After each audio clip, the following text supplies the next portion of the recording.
In this video, I'm going to show you how you can easily change password on Instagram.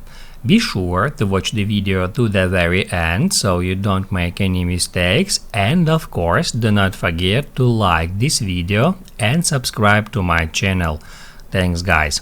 So let's get started, and first off, open up Instagram app, then go to your profile, tap at these three lines, select Settings and Privacy, Account Center, and then Password and Security.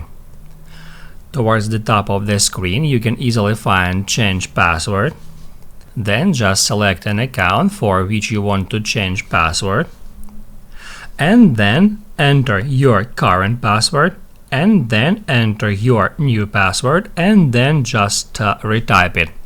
Make sure that your new password must be at least 6 characters long and should include a combination of numbers, letters, and special characters.